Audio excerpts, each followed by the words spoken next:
All right, hello, and my name is John Michael Collins. Thanks for tuning in to this week's episode. Before we get started, the music you just heard is fun, it's upbeat, and in a way kind of depicts me. I would like to thank and give a very special shout out to my friends Marino and Noah Correa, who provided the music for this project. They're part of a company called Cinema Sonic, which is a company dedicated to providing quality audio and visual works for your next project. They're planning on opening a new studio in the Seattle area catering to professional-level podcast production. If you would like to learn more, visit their website at cinema-sonic.com. Cinema as in a movie cinema, -sonic as in supersonic.com. Well, greetings, my friend on the other side of this audio device listening to me.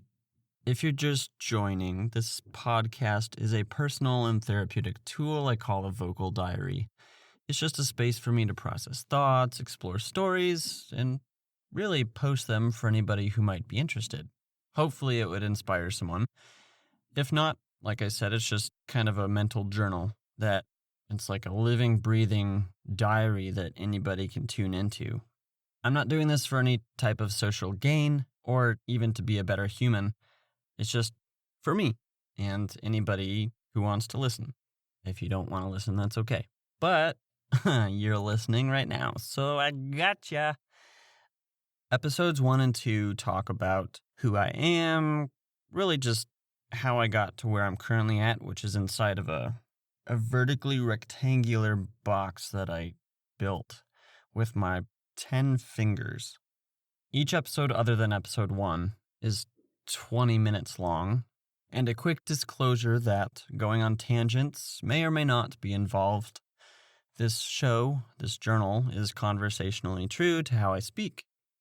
I want to give a special shout out to my coworker, Oliver. I don't know a lot of people named Oliver. He's 20, and it's really cool because he's more so like a little brother, and we work in a really, really loud environment and have earplugs in, and he's always like listening to his music with his headphones in. And whenever I talk to him, he's got to take his earphone out, and I appreciate him a lot. He's like my wingman at work, and that like we do our jobs together pretty much and like check in on each other. So Oliver, you're awesome, dude, and I hope you know that, and I hope you carry that with you as long as you listen to your music and do other things in life. Let's get started. Our first topic: to win math books in 6th grade math were the coolest. When I was in elementary school, this is really hard to have a conversation with myself and a microphone. So in 6th grade, okay, not only 6th grade, but 1st through 6th grade, I went to Rivendell School in Fort Collins, Colorado. It was a really cool, interesting school, and I talk about it in some previous episodes. Each class, I don't know how many there were, they had a really cool way in learning math. I don't know if this is like how all schools do it. Right now it's a little different because stuff is online, but I guess kids might still have workbooks. I have no clue because I don't have kids, so I'm not teaching anybody but myself right now. We had these math books that were maybe 50 to 100 pages of just like math problems based off like a certain, I don't know, geometry or algebra, basic addition, subtraction. But like the very first one was like the easiest level. And then how it would work is you would have an assignment to do like pages 1 through whatever. Once you were done with that, you would turn your math book in the next day, and then it would get graded by the teacher, and then you would get it back. And then you couldn't progress until you got like 100%. And what was also cool is each math book was named after a different animal. So just one that comes to my mind is like tarsier. I don't even know what a tarsier is. Let's check what a tarsier is. Oh, cool. It's actually a real animal. Wow. A tarsier kind of looks like a koala, and it has really big eyes. It's a small leaping primate found only on various islands of Southeast Asia. Cool. But I don't know how many of the, I don't know how many of these math books there were, but I think after you finished all of them, you would get into like, I don't know, just different books, whatever. But they were really cool. They were a lot of fun. In a way, it was like you were competing with your classmates to see who could get farther the fastest. But at the same time, like, I'm okay taking my time on things. Like, yes, I could compete with my fellow person, but as one of my elementary school teachers would always say, and maybe she still says this, is slow and steady wins the race. She also said that if you're bad, then she would hang you by your toes. Yeah, just don't be bad. But as far as like competing with people, some people are better at doing certain things than other people, and I'm better at doing certain things than some people, maybe. That's just how it works. Everyone's got their own pace. So ultimately, like, don't be caught up in trying to be in first place all the time. Because really, when you're in first place, like, what's going through your mind? Like, cool, I'm in front of everybody. That might be the first thing that's going through your mind. But also, like, if you are really good at something, that's a natural born God-given talent. And I commend you for being super good at whatever it is. And if you don't feel like you're good at anything, you are good at something. Everybody's a first place winner at something. There we go. And with that, let's go to our next thing. To when we built with those rod things. So also in elementary school, a lot of us considered them toys, but it was a type of math tool. Okay, we'll pause right here because I didn't talk about 6th grade math. So bear with me and hold the thought of those rod things. So 6th grade math, there was this math teacher. I think every 6th grader had to go through her. She is super, super talented and skilled at math. It would be like a group of 5 to 10 of us, maybe like just 6 people. We would go into her office, and her office was super cool. Like, I think she might have had like incense burning. Maybe not incense, but she had like some cool oils in there going on that just made the room smell really cool. It helped us do math, but it was really fun because like it was exciting to go do math with friends with her because she made math really fun. And I'll never forget learning how big a millimeter is. She had this like little piece of plastic. It was a square. So I think it was a square centimeter. But then when you flip it on its side, so the super thin side, that was a millimeter thick. I guess to add on top of the competition thing, math can be fun if you don't let it swamp you. It's a really good understanding to have for like discounts and stuff when you buy things. Or, I don't know, I use math all the time in my head for whatever, and I'll try to appreciate it more. All the learning that school gave to me with math. So now we'll jump forward again. Those rod things. We had free time where we could kind of do whatever we wanted in elementary school. In a certain grade, we couldn't take naps anymore, which was a bummer. Which schools should, regardless of how old you are, should have nap time. Just to like bestow that upon people. That taking naps is good. I wish I took more naps. But these rod things, they were made of wood and they were all different colors. Imagine a sugar cube, probably a cubic centimeter. Now that represented 1. Now 2 would be a different color, and it would basically be 2 of those in length, but 1 solid piece. And then 3 was 3 of those, 1 solid piece. They were all different colors, and it was super, super cool. And it would be cool, actually, to like get some of those and play with them. I kind of feel like they might be more fun than Legos, actually, because we would just build with them. Like the most common thing that we would build would be like a vertical triangular tower, starting with like 10s at the bottom and then working your way up to the top, which would be 1. And then when you like knock it down, it was super cool. I want to put that on my wish list. Pretty awesome. So you can have fun with the simplest of things, like pieces of wood. just building stuff. And also it was cool because they were colorful and you could make colorful things. Like I do remember the one that was 10 centimeters long was orange. The one was like tan. The two was red. I wish I knew what the other colors were. I want them right now. It's okay. It's okay. I don't need them right now. Maybe someday I do need them. No, I do need them, just not right now. Our next topic. To when I kidnapped my friend's shoes and ate tacos. And I've been forgetting dates of these again. Okay, math books, it's just elementary school. Those rod things, also elementary school, so no specific dates. Kidnapping my friend's shoes and eating tacos, that was 2010, I think. I have a friend who, like, in high school, we were super, super close. We were so close that people mixed up our names. They said I was him and he was me, which we look nothing alike. And I love you and I miss you and I want to hear you sing again. Anyway, this was back in Maquoketa, Iowa. Maquoketa is a really small town. It's like 6,000 people, roughly. It's no Seattle by comparison, that's for sure. I don't know what my friends and I were doing.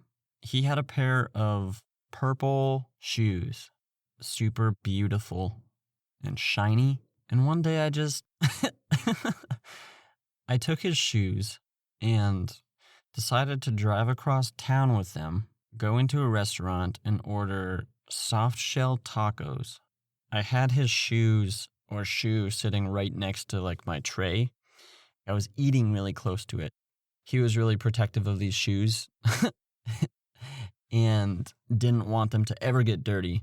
So in a way I was like teasing him, being a pretty big jerk about it, but it was all fun. Then we made a YouTube channel with some pretty funny videos.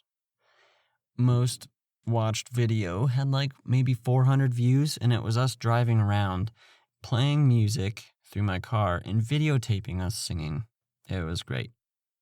Don't be a jerk and steal someone's shoes. Not even their shoes. If you're pulling a prank on someone, pranks can go too far. Maybe he laughed, but yeah. Which then rolls into my next topic. He was known for loving Justin Bieber. To when I saw Never Say Never. Never Say Never is the Justin Bieber documentary, which basically talks about the story of his claim to fame, really. So me and this guy, the same guy from the last topic, he was super, super excited that this documentary was coming out. Being in the small town that we were in, it was him, me, and 4 or 5 other people to go see the documentary. I was the second person to buy a ticket the night the movie came out. And what was super cool is we actually got to go up into the projection room and see the reel, which was huge. It'd be a lot of fun to get more into like not only being on set of film production, but like behind the scenes, the post-production, having the actual movie like in your hand before it goes to DVD. Yeah, that'd be cool to be that guy. Don't lose this. Don't lose this at all, which last year I was actually working on a feature film called Big Trouble in Seattle. But there was a day where I was transferring a bunch of footage from set to the editor. If you're transporting something that's very important, put it in a bag. Get pumped to see that movie. It's going to be super cool. And shout out to that crew and everybody who was involved on that. It was super fun and a great experience. And it was awesome. So yeah, I mean, it's interesting because like movies now aren't really happening. They're slowly starting to take off again. So it'll be interesting to see like if Corona 2020, just how that affects, if that will affect the movie making process. If you say something is never going to happen to you in your life, never say never. Boom. Ba-dum. Yes. All right. We're hitting 5 topics now an episode. We might even get to 6. Maybe not though. Depends how long I just think and don't really focus on a specific anything. Like that sentence right there, I wasn't really focusing on it. I'm just looking up into space and just any word that comes out of my mouth I'm going with. To when I saw Green Day in concert, 2010. My mom and we went to see Family in St. Louis, but it was super awesome because my uncle was able to get tickets to see Green Day in concert. I was like 16, 17. So I wasn't necessarily in my punk days, but I had a few like rock bands that I liked, like Green Day and Rise Against in Linkin Park. I don't know all their songs. I like to say I'm an amateur at everything except being myself. I'm a professional at being myself. I recently found a bunch of music like from my middle school days. Yeah, Green Day, Linkin Park, and Rise Against are on there. Mwah. Baby, yeah, I could just listen to that all the time. I'll get to our topic, don't worry. You just have that music, though, that it really hits you deep. You either have a memory about it that you remember or don't remember from a time in your life. Like maybe you went grocery shopping and you heard Venga Boys on the radio or something. And like just forever fell in love with that one song. We Like to Party. Go check it out because it's awesome. I've got a bunch of different music like that. So now, Green Day. I'm 99% sure that it was my first concert.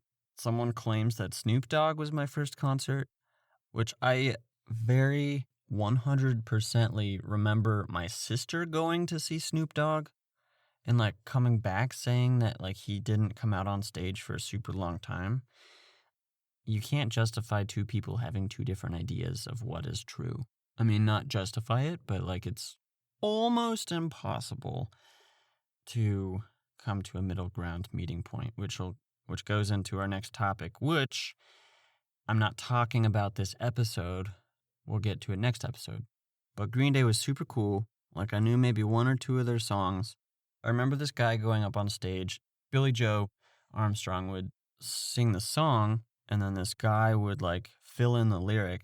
And I was like, if that were me, I would be the worst fan for not knowing 85% of the lyrics. But my uncle and we were sitting stage right up a little ways. When I go to concerts, I haven't been to a concert in a while now. It doesn't really matter what seat I get as long as I can hear the music and somewhat see them. It doesn't matter. It doesn't matter. But like if it's a rave where there's a lot of people and you're close to each other and like you definitely want to see the DJ, the only thing I partake in is dancing with glow sticks. I don't do any super crazy other stuff like people do at raves. Concerts are cool. Okay, dancing is cool. Concerts are cool. Dancing at a concert is even cooler. And popping your knees at a Green Day concert is like probably one of the coolest. If you're going to go to a concert, I would highly suggest looking up the lyrics to their songs. I didn't even think of doing that before we went to see Green Day. It was like a spur of the moment thing, kind of. I was like, okay, let's go. Having a bunch of your thoughts just run wild in your head. It's like a racetrack with a bunch of cars going around. They're all going like the general direction, but it's easy to get lost in them. Thank you for bearing with me. I think I'm actually gonna end this recording right now. I really want to thank you from the deepest part of my heart for tuning into this episode. Please feel free to share this with your family and friends and anyone and everyone you know. And also, if you don't mind, head over to my website, which acts as my creative portfolio, johnmichaelcollins.com. Okay, that's good, that's good, that's good, that's good, that's good, that's good, that's good, that's good. Thanks for listening.